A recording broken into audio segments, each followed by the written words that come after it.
Blazers coach Chauncey Billups elected to the Hall of Fame.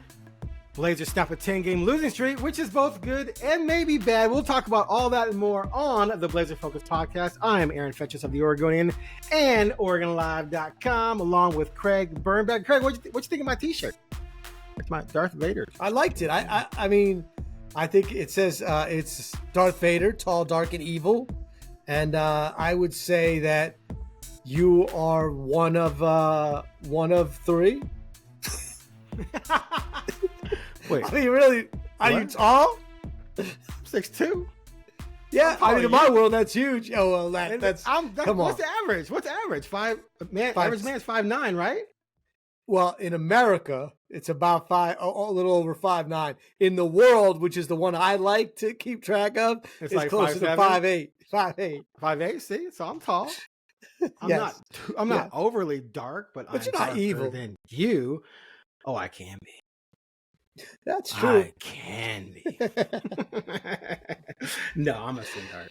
Two people deserve it. Anyway, all right. That's not the four people in his family that deserve Dr. it. Evil. I'm Dr. Evil. All right, man. It's been a minute. Last time we talked, was it right before they went on this trip, or had they already started it? Do you remember? I don't know. You said you had to go away for a few days. I thought, is he? Well, yeah. I was worried, like rehab. Like, what does that mean? I got to go away. Anger management. Like, what was that? I don't want to start any rumors. Dude, I'm a grandfather. Oh wow! Congratulations. My son Isaiah had a baby girl, actually in February, and I went up. I went up the day after she was born, but she was early. Chloe Nicole Fentress. She was early, so she was in the hospital. I saw her there, and then she came home a week later, and then we were able to go up during spring break, me and my wife and 2 kids. Oh, that's awesome. And so we stayed with them for a few days. That's why I had that short window, but you couldn't do it on Tuesday. And then I watched and covered the Atlanta game from up there. But yeah, that's why I was gone for a few days. Well, congratulations. I don't want to ask because you just said I got to be away for a few days. I'm like, all right, man. I don't want to. None of my business. I don't want to fish for any information. The journalist in you was like, wait, what? Right, exactly. But I was like, wait, what? Personal life, but that's an awesome reason to be away. That's great. Congratulations. So now all these trolls on Twitter used to call me Gramps because of my takes, and I would recoil against it. Now I'd be like, I mean, yeah, I'm still right, but yeah, I'm a Gramps. Anyway, so I think we talked the previous week. So I think we talked right before the trip. Yeah, the trip hasn't gone that well, although that's pretty much what we expected. Yeah, they had this 60-point blowout, which I'll come back to that in a minute with some stats that maybe fans don't know about. But then, like we said last night, they pulled out the win at Charlotte. Terrible win. They snapped a 10-game losing streak, which was their longest losing streak of the season. They snapped it. They were very excited. Good for them. Young kids out there. It's not these kids' fault that they're thrown into this, that they're starting 5 rookies some nights, or 4 rookies, or 3 rookies, and they got this. It's not their fault. Those kids want to go out there and win, so good for them to pull out that win. But the biggest news of the day was that Shams broke the news that Chauncey Billups and Vince Carter and others were elected into the Hall of Fame. Now, the funny thing is that this was supposed to be kept secret until Saturday, which I told an NBA source when I got one to confirm it for me for a post. I said, wait a minute. They thought this was going to be secret for like 6 days? What world are these people living in? There's no way that was going to be secret for that long. So it came out. Chauncey, of course, then had to talk about it during the pregame show. I actually talked to Chauncey this morning, but that's all embargoed until Saturday. So I can write something. I can't post it until Saturday, until the official announcement, which is going to go down during the Final Four. So anyway, it's hilarious, but great for Chauncey. And it comes, it's sort of a bright spot in the otherwise cloudy season. He needed it. I mean, I thought, I almost like, I'm not big on Twitter, but like every once in a while, if something comes across, but I don't want to be too negative. I couldn't figure out a way to tweet this as like he deserved this without like piling on the Blazer season, right? Right. I wanted to try to express like how much Chauncey Billups deserved to have some good news during the season that he's gone through. But I wanted it to be like lean on the positive And I felt everything I started typing, I'm like, oh, now that's going to look like I'm bashing. You know, I'm not trying to bash. I'm just trying to say, like, this guy deserved to remember this year in a positive way somehow. And making the Hall of Fame is pretty darn positive. You know, like that he will now, that overcomes and overrides all these losses because he's in the Hall of Fame and he found out this year. So forever, this will be a very special year for him and his family. And, you know, I think it's great. You know, he was a NBA Finals MVP. Only Cedric Maxwell, I think, is the only one who's not in the Hall of Fame. So that's nice to get there. I don't think anyone will get in the Hall of Fame. Well, not anyone. It's going to be in the future. Those numbers that he has will not get you in the Hall of Fame just because the game has changed unless it reverts back. You know what I mean? Like just the way he was. But a winner who played both sides, you know, two-way player, won a championship, was a big shot guy, well-deserved. And I really think it's awesome that he was able to celebrate that. Well, technically not till Saturday, but I'm sure he's celebrating it. Gives him more time to celebrate a wonderful honor. Right. It's interesting you bring up the stat thing. I've always found the NBA Hall of Fame interesting because the Major League Baseball Hall of Fame is 100% stat driven, right? It's like it's a numbers game, and you reach certain milestones, you're automatically in, right? Unless you got caught cheating, right? Exactly. Or not even really caught. Bizarre, right? Basketball is really bizarre because it's more than just what you did in the NBA. It's not the NBA Hall of Fame, right? It's the Basketball Hall of Fame, which makes it weird. You know, you could, right. So his Colorado stuff counts. You know, and then of course, his NBA stuff carries it. But like someone like international Tony Kukoc, counts, right? Like Tony Kukoc is in not for NBA at all, right? Even though he won 3 championships with the Bulls, he's in for his international stuff. Which even I'm not even sure he did that much internationally to warrant being in. But you know, then NBA wise, someone like Maurice Cheeks, who was a role playing guard on the championship team with Philadelphia, he's in. So when you look at Chauncey, to me though, 5 All-Stars, 3 All NBA, 2 All Defensive. You know, Finals MVP, like you said. That to me, if you get 5 All-Star games in, I think you're definitely on the cusp. And then you throw in that Finals MVP, I think that puts him over the top. But statistically, what's fascinating about him to me is he averaged 15 points, 5 assists, right? Clearly not. Right, that's what I mean. Like, there's no like you're not getting in the Hall of Fame with that playing in 2024. Right. You're not even starting. You can't start. You can't. I mean, there's no starting guards that are doing that. Right, but here's the thing though, because points usually comes down to shooting percentages and shots. So he shot 38.7% on threes for his career, and he had 7 seasons where he shot 40% or better, which obviously is impressive. But he only shot 4.5 per game. In today's game, he's shooting 9 or 10. If you're shooting 40%, you're shooting 9 or 10 of those bad boys a game, right? So right there alone, you're going to get 5 or 6 more shots, and all of a sudden that 15 becomes 23 or 24 in a hurry in today's game. So I think that, you know, like you just said, moving forward, it ain't going to cut it. But I think people can look back and know it was a different time. And I joked with them today when I said, you guys played football like the 85 Bears. Like you were trying to money it up, grind it up. And so 90 points would win, right? Because the Bears are trying to win on 1 Walter Payton touchdown, right? 1 McMahon touchdown and defensive touchdown. And that's how the Pistons were. They were trying to win 90 to 85. That's how they play. So no one's going to score 30 when you only score 90, right? But today, everyone's averaging 115. So yeah, you got room for people to score 30. But I think performance-wise, regardless of raw numbers, he definitely was a Hall of Fame caliber player, and he proved that in the biggest stage of all, and he beat Shaq and Kobe. Like, they didn't just beat some scrubs who accidentally got into the finals. He beat Shaq and Kobe. So, to me, that obviously makes him worthy. Look, the basketball, as you said, it's just funky, right? Because you got Harlem Globetrotters in the Hall of Fame. You know what I mean? Like, and you got Christian Laettner in the Hall of Fame because he was one of the great college players. So, it's hard to figure it out. They need to separate it. They need to create an NBA wing. Sure. Look, all the Hall of Fame stink now. Baseball used to be the good one, and now they've blown it. Because they don't let guys in because they think they were on steroids, and then they let others that are in because, you know, they they think they weren't on steroids or on performance enhancing drugs. And they think they know. They think they know because they're like, oh, I'm a 65-year-old dude that's, once played very competitive Little League. And I could tell that guy was on steroids and that guy wasn't. And oh yeah, D. Gordon weighed 142 pounds and got suspended for doing performance enhancing drugs. I knew that one, right? So that means I could guess all the others. Like, it's ridiculous. And it just infuriates me. Like, of course Barry Bonds belongs in the Hall of Fame. Of course he does. If you're going to let he was a Hall of Famer. Guys... He was a Hall of Famer before he started allegedly using. He definitely used, but he was Hall of Famer. He was Hall of Famer just in Pittsburgh. I'm not going to name the guys. I'm not going to name the guys that are in that I'm pretty sure did it. But here's here's why. Because I was around that stuff enough. I grew up in the 90s, the late 80s and 90s in New Jersey. Trust me, I saw a lot of that.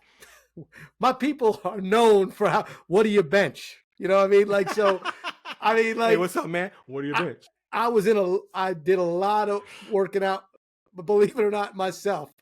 And I worried about what I benched. I know I don't know.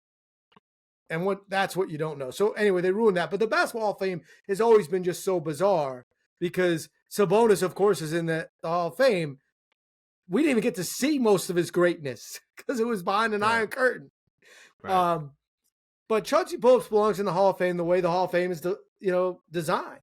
He was one of the best players at the era. He led his team to a championship, and he did it in a time when they won 88-86, and it wasn't an embarrassment. It was the way the game was supposed to be. And averaging 25 was amazing. And averaging 15 at a point guard position was really, really good. And he played defense. So he belongs in the Hall of Fame, but you just can't look at numbers because, like I said, like CJ McCollum's not a Hall of Famer. His numbers are like 10 times better than that. But, CJ McCollum's not a Hall of Famer, in my opinion. Damian Lillard is. CJ McCollum isn't, right? So, I mean, technically, like, Scoot's averaging Chauncey Billups numbers almost right now.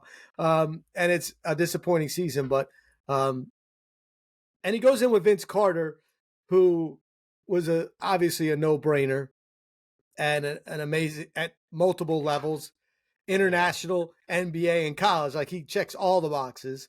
And he didn't, win. He wasn't he wasn't an NBA Finals MVP, right? But he was a generational talent. And then he played for 2 more generations after that.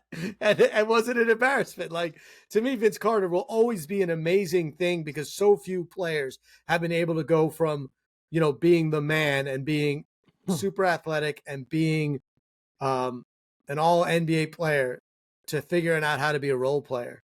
Like, it just doesn't happen very often for obvious reasons. And he did that. So it's a good class. It's a good guy to go in there with too. And, Chauncey's a guy who came in as a 3rd pick. So obviously a lot was expected, but he struggled. He definitely did. 4 or 5 years of his career and had to grind his way into becoming an all-star caliber player. And he and I talked about that a little bit today. And it's an interesting thing because, Scoot's kind of, out the gate. Scoot was a 3rd pick. A lot was expected. And he struggled his rookie season. And he's talked during the season about having someone like Chauncey to sort of talk about that with. And Chauncey's talked about, counseling him on that stuff that, you just got to go through whatever you got to go through to get where you want to go. So Chauncey is someone to me that, his career path provides extra hope that this is just, a bad rookie season. I'm going to call it what it is. It's not a good rookie season for Scoot Henderson, especially compared to the expectations. But, maybe Scoot is going to grind his way into a stellar career just like Chauncey did. Problem is there aren't a lot of Chauncey examples. Like Chauncey's a rarity that when to struggle in a few years, have a team give up on you. You know what I mean? Like, and then still make it. It doesn't mean now. Also, Chauncey had played college basketball, right? He was not 19, and he wasn't much older. But yeah, I mean that's the hope, and you have the guidance of a guy that can say, "Hey, I know what you're feeling tonight," and it can get better. The problem is the modern NBA doesn't allow, in my opinion, guards to not be able to shoot. And that's where Scoot's really struggling, which, you predicted it. You had said that he's not going to just switch it on and so can he be John Morant, right? Can he do this? And it doesn't mean he can't.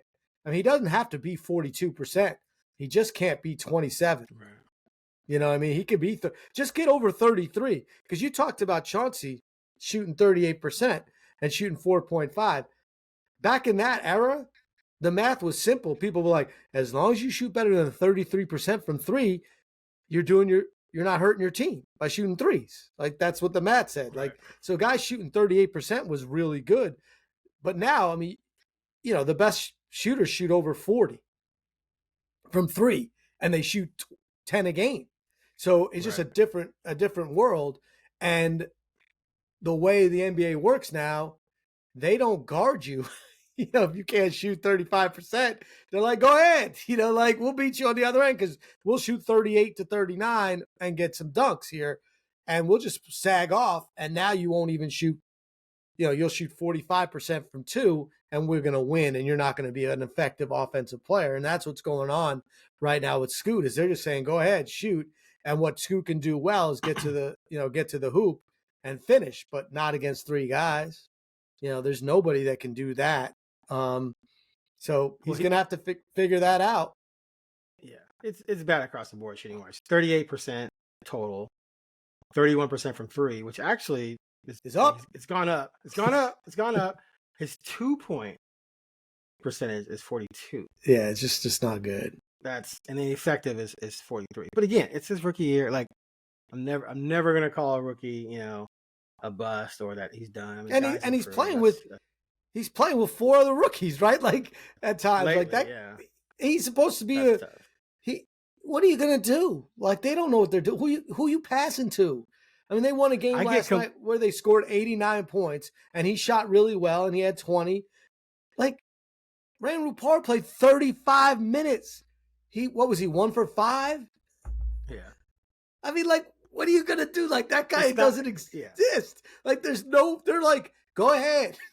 Go ahead. So now you're playing 4-on-5. And then you're great game from your power forward who had 22 rebounds, but Walker shot 4 for 17. Like, they're like, go ahead. So how do you judge this?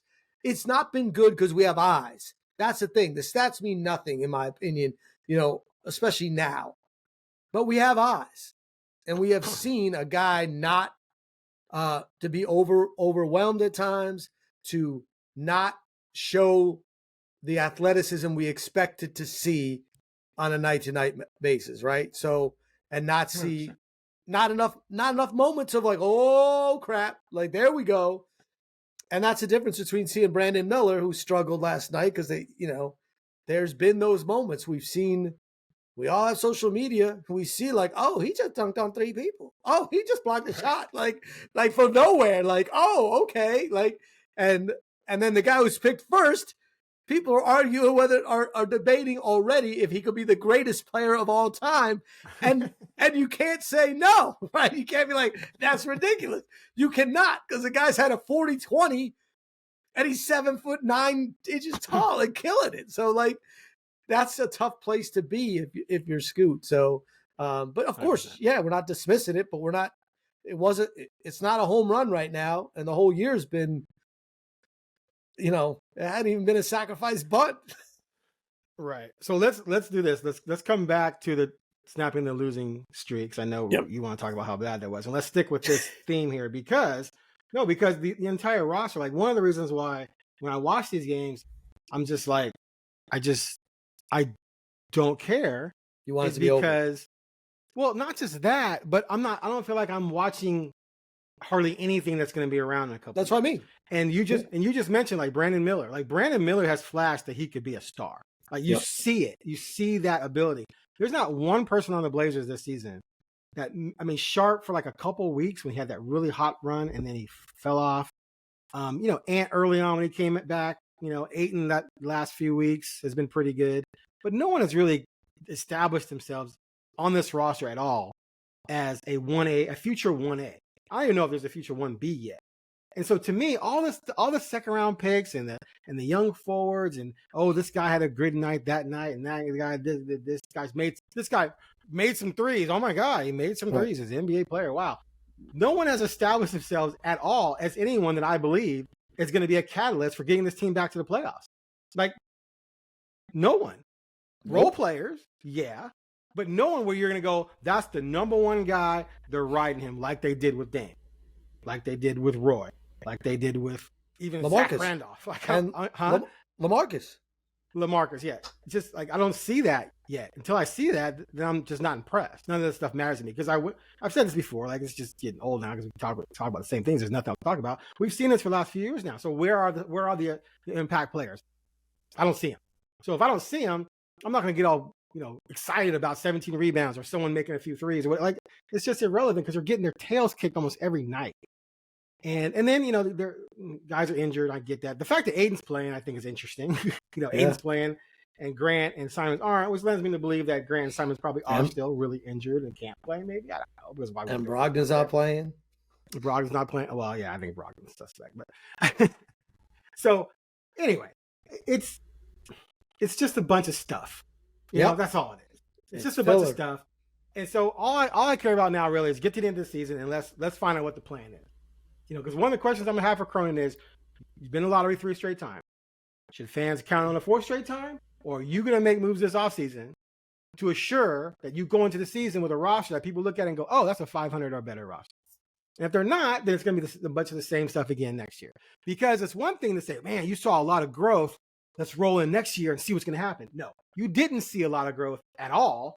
And so why would you be excited about next year? I see no reason to be. The only thing you can really lean on would be if they're healthy. If they're healthy all year, then okay, you know what? You might, if you get some improvements here and there, be a team. It's possible. I would give them that. But I don't know. The whole thing is just funny to me. And it's Scoot season. It's disappointing. If you're a fan, you have to be disappointed. It doesn't mean give up on them, but it's disappointing. So my problem right now, with all that you said, is like, how? Like, what do you have to do anything with? I just I don't see. You got picks. I know, but no one wants them this year. Maybe the draft's not good. Like we have heard over and over. I mean, there's stuff you can read where there are people saying it's the worst draft in forever, and so that's not good. But sometimes teams want to move a body, move a salary. But you know what I mean? But I'm just saying, you don't have the chips to go in anymore. To say, oh, this is the big move. And free agency, what?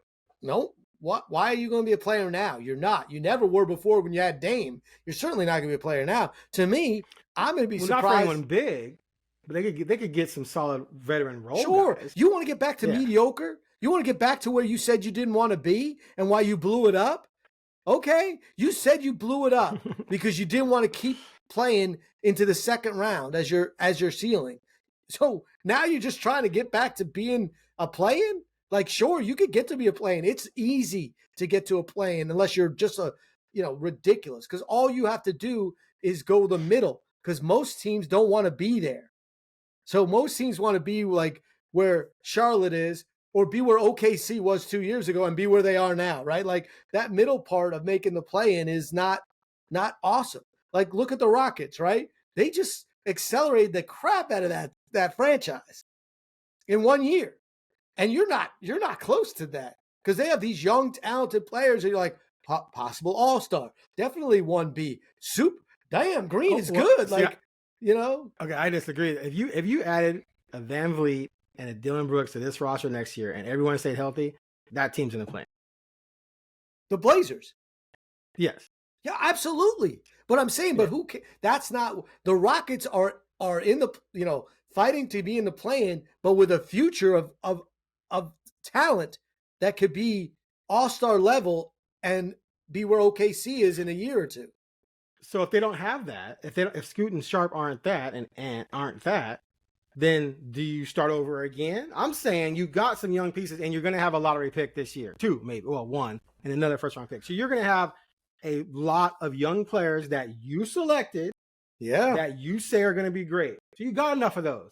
So now you got to start adding some vets around it so you can start elevating everything and then hope those guys keep growing up and then take things to another level as they grow up. Otherwise, you're just going to go back into the lottery again in 25. Right. That's what I'm saying. I'm like, to me, this team has best case. I don't think it's hard to get to mediocre in the NBA. It's not. The problem is no one wants to be there. And it's literally what you told your entire fan base why you blew it up. Right. And I agree. But if you get to mediocre with young talent that you believe in, then you're still on the rise. They don't have that. Okay. Yeah, I'm saying if Scoot and Sharp are still on the rise, which I still think they are, like we're not giving up on them, and you get this top 5 pick you're going to have coming in. Now you got 3 super young guys who have to develop, but let's not have them develop on a losing team. Let's get some more dudes in here so they can start developing with a decent to good team. That's what I'm saying. That's fine. I just don't feel that anyone's out there thinking right now that the Blazers have 2 future All-Stars. I think that this is like Scoot. I'm not giving up on him, but no one in the NBA is like, oh, that I see it, right? They're like, maybe it's there, but I definitely am disappointed in that. And I'm sorry, but Sharp's year, like why? Like, and injuries are injuries, right? Yes, I get that it's bad luck. I mean, Patrick Ewing got hurt his rookie year and then played 20 years. You know what I mean? Like, and they thought his knees wouldn't hold up. You don't know. But it's just not great that he couldn't play, and we couldn't see it. As much as we say about Scoot, Sharp only shot 40%. Yes, 33 on threes this year. His effective was 47. He had this. God, it was just one run. I'm trying to find. Yeah, one run, like 10 games, and you're like, look at this. He was bonkers, and then maybe he got hurt, and then and that's the hope, right? That is the hope, but you're not feeling that buzz, right? Like where people are like, oh, but you got Sharp. You know what I mean? Like it feels like people are like, yeah, Sharp could be something, and you hope, but like you're living on hope. You're not living on facts. You're not living on consistency. You're not living on actual minutes played of moments of, oh, that guy's going to be it. I mean, you're living on, oh, that guy tried to dunk on 5 people and didn't. But you like that. And you're living on a 2-week, basically 2 weeks of him playing at a really high level. And again, what is he, 21, right? So there's a chance. The problem is the NBA is not a league that allows for development. He's 20. But I mean, he'll be 21. He'll be 21 this summer. Yeah. That's what I'm saying. Like when he comes in, it's not too late. And it's not like it can't happen. The problem is in the NBA, John Morant developed in 25 games. And you're like, oh, okay. You know what I mean? Like that's what the league does. I mean, we've got, you look at the age of some players and they're still 23, 24 and they're stars. So Edwards, I mean, my gosh, like you look at a 6'8" point guard playing for the Mavs. What did Luka turn? 24? Like it's ridiculous. And he's been a star for 4 years. So it's not a league that allows you to say, oh, in 3-4 years you develop anymore. So, and that's the stuff about Kamara and Murray that I remind people. They're 23-year-old rookies. I mean, they're going to be old. Like in 2 years they're going to be, on maybe the back end of a short career if they don't develop quickly. So I don't feel they have parts. I don't think their draft picks are blowing people away. I think that they went and got everything they did not work. Like I look at Ayton and he's averaging 18 and 13 or something like that. And you're like, and people are like, look at him. I'm like, yeah, he averaged 18 and 10 on the Suns. Like, of course. I mean, of course. Like he's not, that's what he's good. He's going to be there. You looked at Brogdon. You got him to trade him. You didn't. You look at Williams, you got him because there was a potential there. As long as he didn't get hurt, he did. So it's not over, but this year did not help. Like in the sense that the stocks that you got did not rise. And Simons is a year older, and this is a lost year for him. What a waste for him at 25 years old. What a waste. No wins. Couldn't play, kind of hurt, maybe really hurt. If he's really hurt, then it's bad. He did not look good most of the time. Okay, Grant, we're moving on. We're moving on. You're not gonna, you're not gonna talk about my boy like that. No, I'm just kidding. You signed Grant to this huge deal. Like, how's that working out? Like, he's fine. Now he's not playing. Is he hurt? I don't know. So you just wasted all that money to move what? Is he more are Simons, Grant, Brogdon, and Williams more valuable today than they were when you got him? My answer to that is no on every single one of them. Ooh. Right? I mean, I can't really argue against it. The stock is not higher on Simons. I don't think anyone's stock. No, he to me, it's level. I don't think he lost. His shooting percentages are about the same. He averaged 1 more point per game. But he's a year older. Right, but he's okay. He's a year older, but he hasn't hit his prime yet. Prime's 28. He's going to be 25 next year. So he's still on the rise. You hope. Potential. But to your point, it didn't go up. It's not like they're going to go in the offseason and say, hey, look what Anthony Simons did. Will you give us what we want now? When they couldn't trade him last summer. Everyone's going to go, what did he do? Yeah, we'll trade for him, but we're not going to give you what you think he's worth. You're not going to get 6'8", 22-year-old. Right. The heat on the Scoot pick, the heat on the Scoot pick wasn't good, which is why they couldn't move him. And now you couldn't move him because people had reservations about him, and he fulfilled those doubts. So his stock, nowhere. So yeah, but you can still make moves to get in some veteran guys right. to help elevate the overall team. It can't be this bad again. Young guys. Well, and that's my thing. Like, to me, you have to go out and do something proactive to make fans believe that you have a chance to at least be respectable. You can't. I don't know. If I'm a fan, like, I dropped my season tickets last year, worthless. And anyone who kept their season tickets, 92% allegedly did. They lost thousands. They lost thousands either by going to the games they were overpaying for, or they couldn't sell their ticket. So do you remember the episode of Seinfeld with Bette Midler? And Bette Midler had the she's the understudy. Catcher. Yeah. George ran her over, man. George ran her over. Right. And Elaine gave tickets to her nail people, and they went to the concert. And they're like, no Bette Midler, no Bette Midler. We don't want to see. Right. That's basically what fans have been treated to the last few years. Right. They bought Dame. Well, this year they bought Dame. Season tickets. Right. Well, this year they bought the hope of Scoot and Ayton and Charlotte. Well, but you renewed before Dame. No, a lot of the renewals came after they traded Dame and got. Okay. Well, I shouldn't say that. The Dame stuff was early, so there were some renewals because they sold the idea where they were going to trade the third pick to build around Dame, and then you had renewals that came later because they traded, they got Ayton, they got all this stuff, they got Scoot, everyone's blah, blah, blah, blah, blah, blah. Anyway, and you ended up in a situation where you were going to Blazers games and Bette Midler wasn't there. Look at the game last night. If I had Charlotte Hornets season tickets, I'd be outside picketing, wanting my money back. Well, there aren't many of those. They're not. We have 10. Nobody 10 NBA players. Nobody goes, Charlotte fans are the best. like no one's saying that, right? Like, in Portland, they are awesome. Like, it's amazing to see Blazer fans. I have so much respect. They're down 14 and they were down 22 and there's 4 minutes left and you're like, yeah, they're probably gonna. And I know a lot of them are just like, just cover. The spread's 13, just cover. But like, they're still up there cheering and trying to get them to miss free throws. I'm like, they're not going to win this game. You're just cheering for them to lose by less, and you're doing it. That's what Blazer fans are awesome. And it takes a lot to turn them off. Like, there's still people that get mad at you and me and others for like talking negatively about a team that is in its third straight year of tanking. Like, nowhere else, very few places in the country. Could you imagine if this was New York? Oh, I can't. What do you mean, can I imagine it? I've lived it. Of course I can imagine it. The Mets are 0-5. They're going to revolt. They're going to revolt, Fentress. Like, I mean, my whole life has lived with, I can show you my text chain on my phone.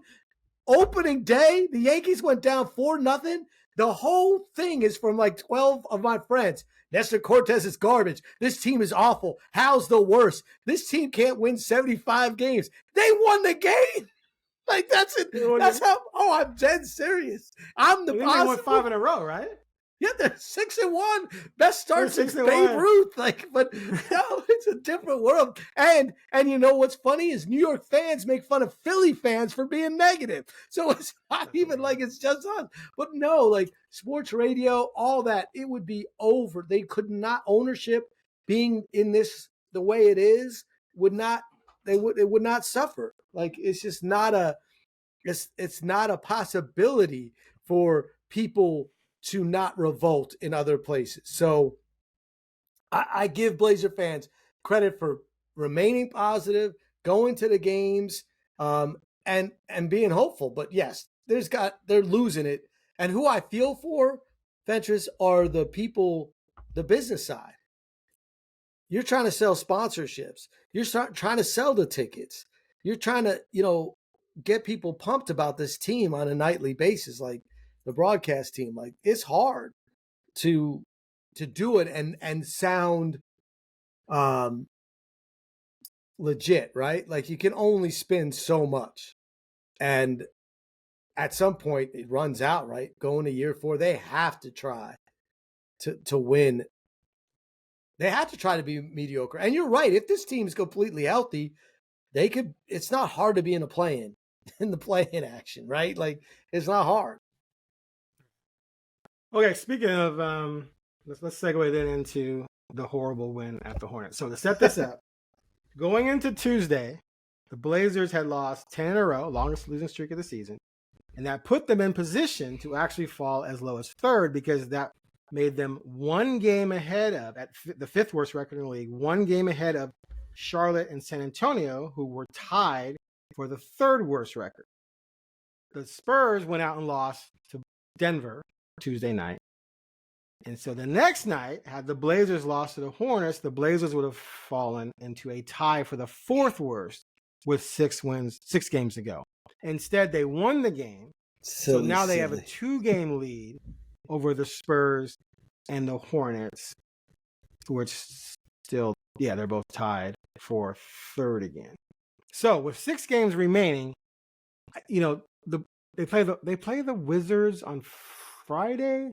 That's definitely winnable. Then I think they got Boston Sunday. Then they come home. So Boston, they're gonna lose that. But anyway, they easily could go 1-5 the rest of the way, which means that San Antonio or the Hornets would have to win 3 of their final 6 to even tie the Blazers, assuming the Blazers win 1.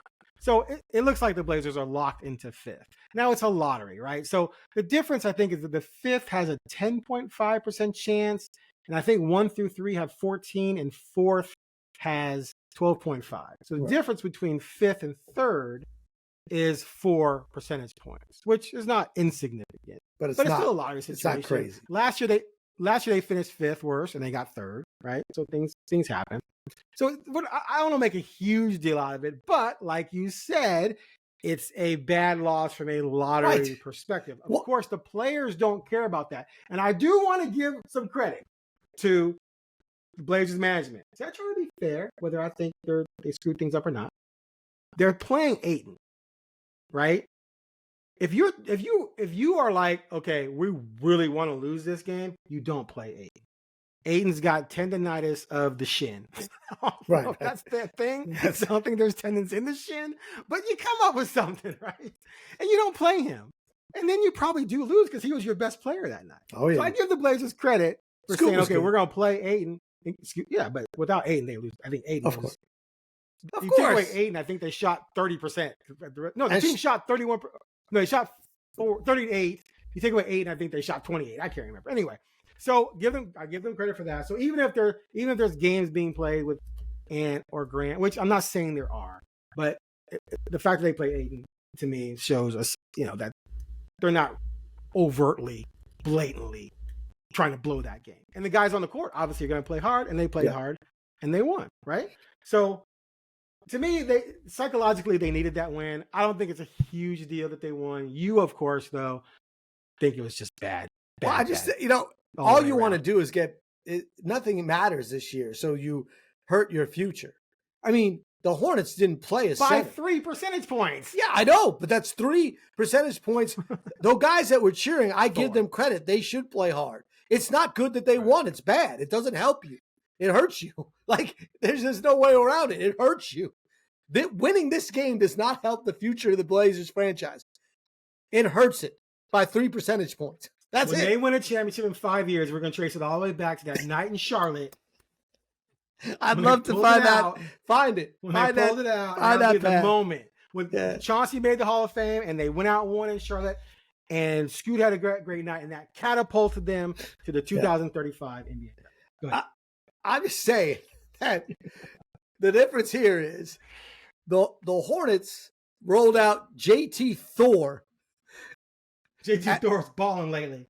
As their center at 6'9", a guy who averages 2.7 points and 2.2 rebounds a game.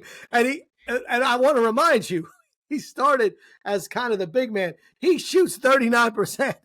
Like, they didn't try to, they knew what they were doing. They started at 6'7", 6'9", guards, forwards, and they went 6'6" with Grant Williams, 6'9" with Thor, and like 6'7" with Miller, right? So of course Ayton should dominate, and he did. But yes, it's a bad win. It's a bad win. Like I can't tell you that I'm mad at it, because you're right. There'll be no way to know if it matters. If they get the first pick, then it didn't matter at all. If they get the 5th pick, you're like, well, maybe you could have moved up because it gave you 3%. But that's why this sucks, right? That's why this sucks. And also, I don't want to.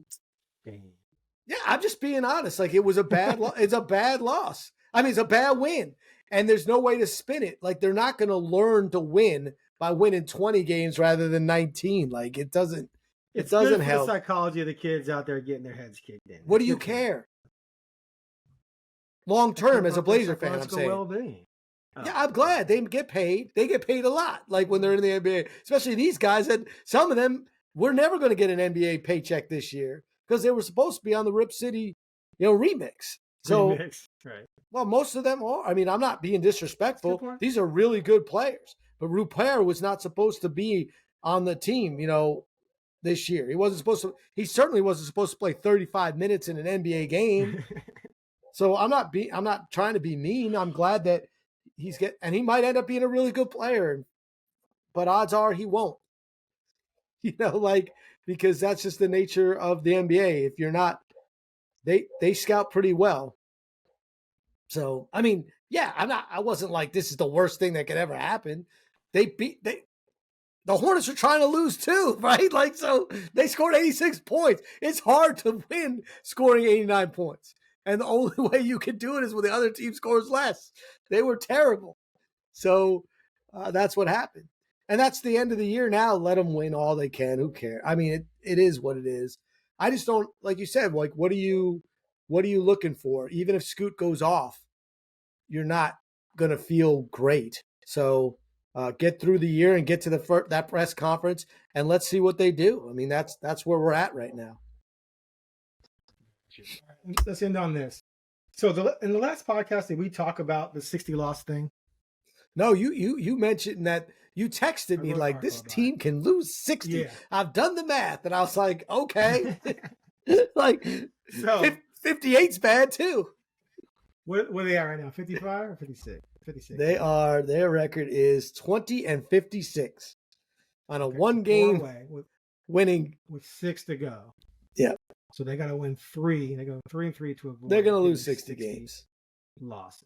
So the franchise has only had 3 60-loss seasons in history: 61, 61, 64, and 2 came during the first 3 years of the franchise's existence. They actually won, I think, they lost 57 in year 1, then they lost over 60 the next 2 years, 64 and then 61. So from that point on, from 1973 on, they only lost 60 games once, and that was the 05-06 season They went 21-61. And this team is staring at 60 wins. Also, 60 in the losses. history of the franchise coming in, 60 losses. 60 also, wins in the history of this franchise, yeah, exactly.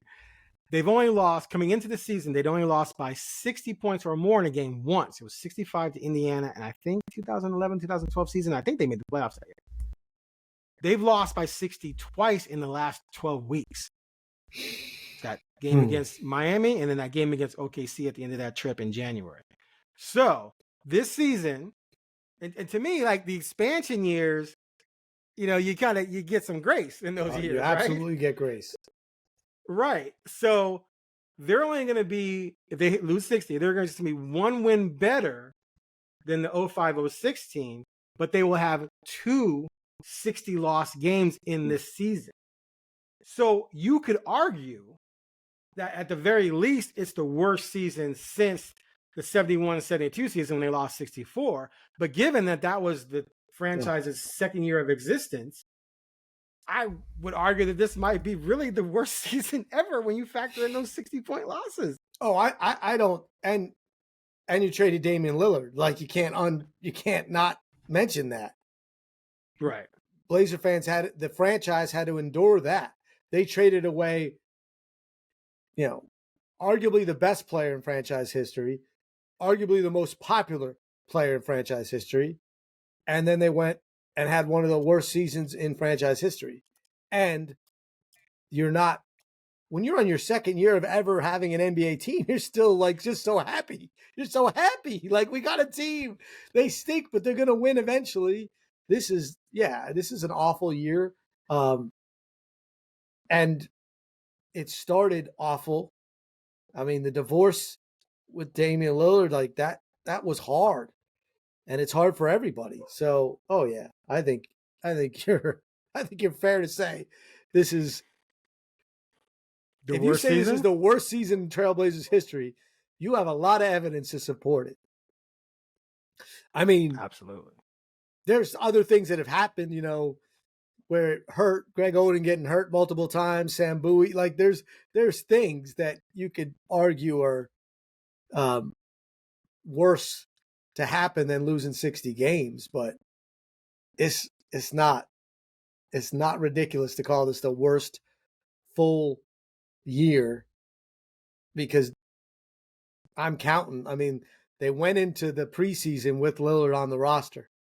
You know what I mean? Like, so I count that as the same year. So, oof.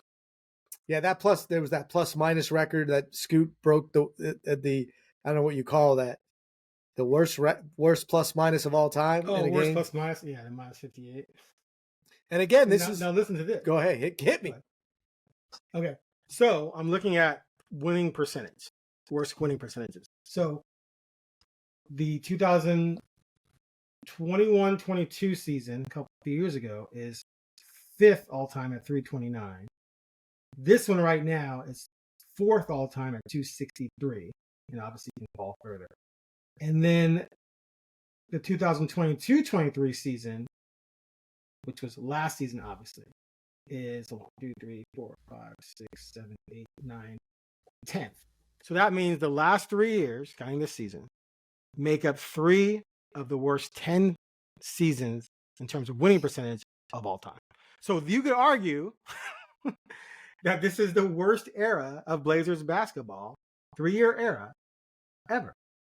Because now those 70 teams, like 71-72 is number 1 all time, 72-73 is number 2, 73-74 is number 7, and 70-71 is number 1. So aside from the expansion years, which we all know what expansion years are about, right? This is the worst 3-year era of Blazers basketball ever.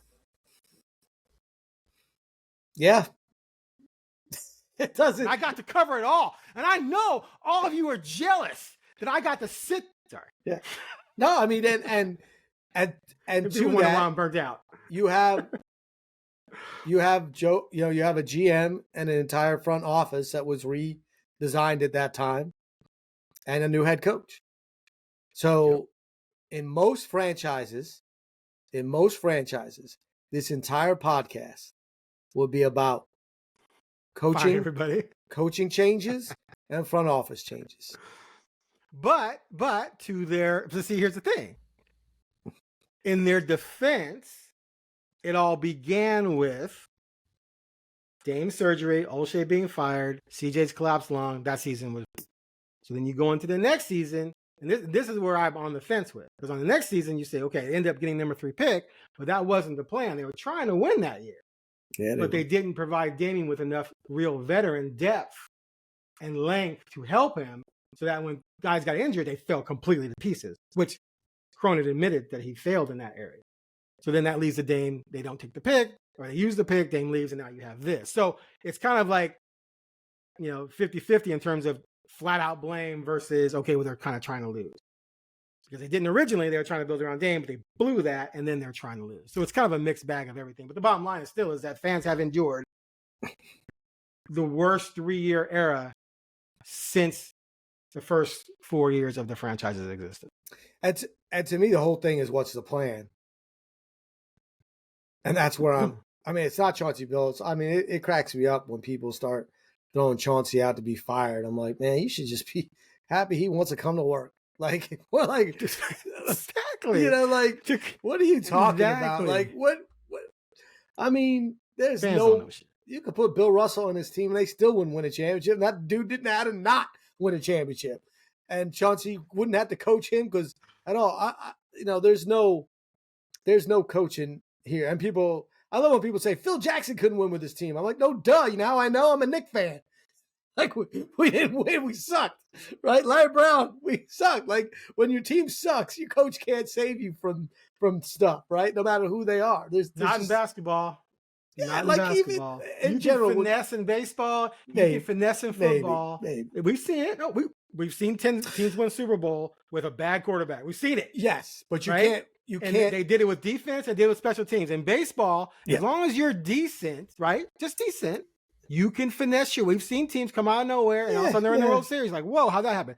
Basketball, you can't do that. Well, there's only 5 stars, or you don't. There's only 5 on the court at once. Don't 5 on the court at once. And one person can get as many shots as they want. They don't have to rely on a quarterback to throw them the ball. They have to rely on an offensive line to block for them.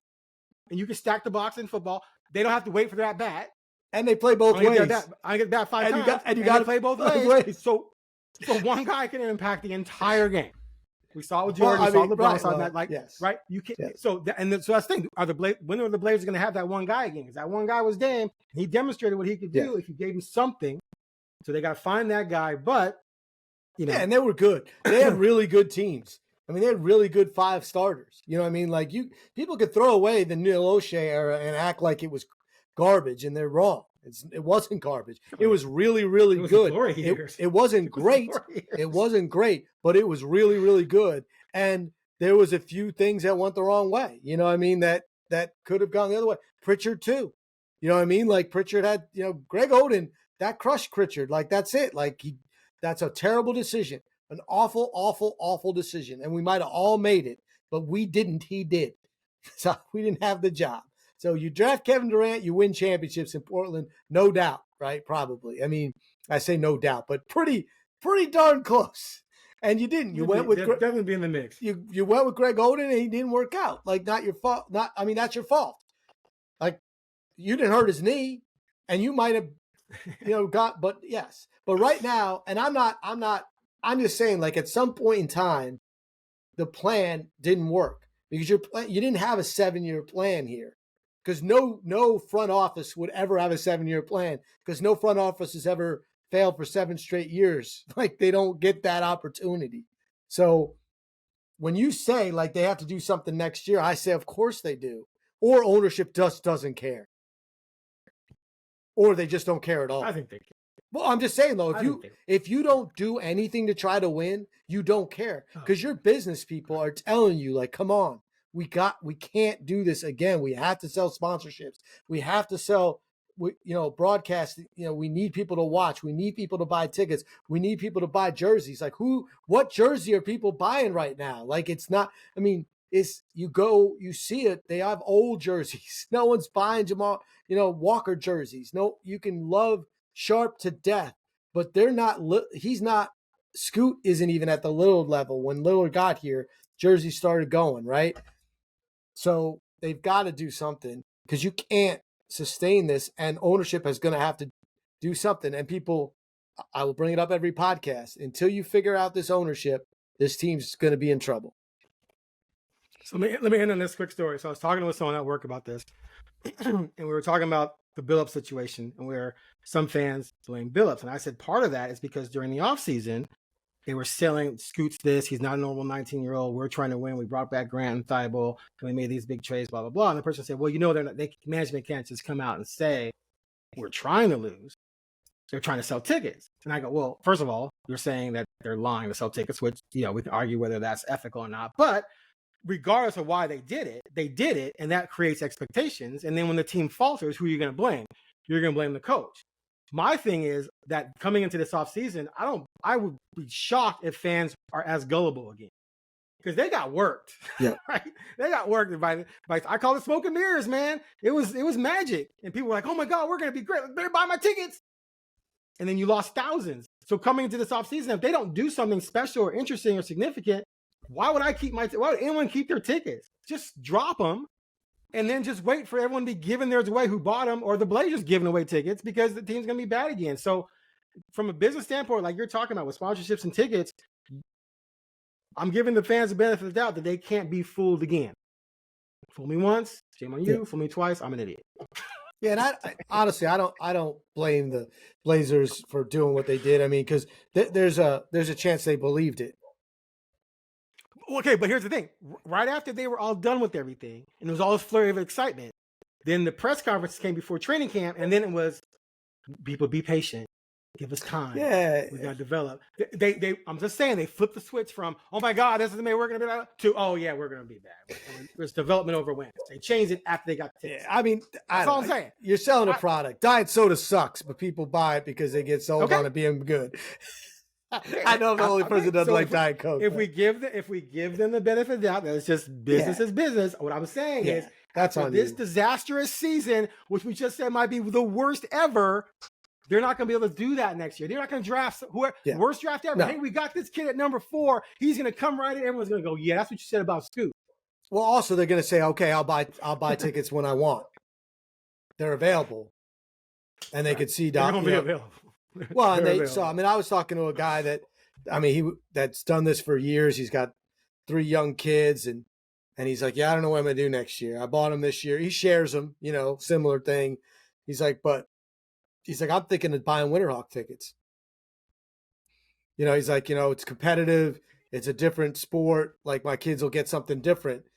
They love the atmosphere of the NBA, but they've done it. And now he's like, it's, maybe that's a better route to go and buy a package with the Winterhawks. And I'm like, yeah, you can always go to the Blazers too. Like, you could choose that. But yeah, you can't rinse and repeat. So when you want to have that final question, that question, like, they have to do something. Absolutely, they have to do something. Some of it will happen with some of these players being healthier, but I would trade them. I would trade Brogdon. I would trade Williams. I would trade whatever I thought, I could to get. Maybe you keep, a young center that keeps getting hurt because you can't get anything, but like, you don't get rid of Brogdon. I trade. To me, at what point does Simons whisper to his agent, like, get me out? Now, right? Scoot out, but they're not going to do that. That's for the next podcast. We can talk about that. Yeah. It's not just like people. Like, I remind people that we talked about the Billups thing. Like, it's not just whether or not the Blazers want them to work for them. It's whether they want to work for the Blazers, right? And guys with talent have choices. So, true. Right. And Simon's contract's still good. Like, Grant's contract's not. It's not terrible, but his choices are different. Like, Simons is he's a bargain. Yeah. Oh, heck yeah. All right. Thanks for listening to the Blazer Focus Podcast. I'm Aaron Fentress. The Grandpa. Click that. Subscribe. Oh, the Grandpa Fentress. I got to think of a name. I can't be being called Grandpa. That's not going to work. Anyway, we'll be back next week. What are we going to talk next week? Should we just wait till it's over, or should we even bother? Discuss that offline. Yeah, let's just offline. All right. We'll take that business offline. All right. We'll be back at some point.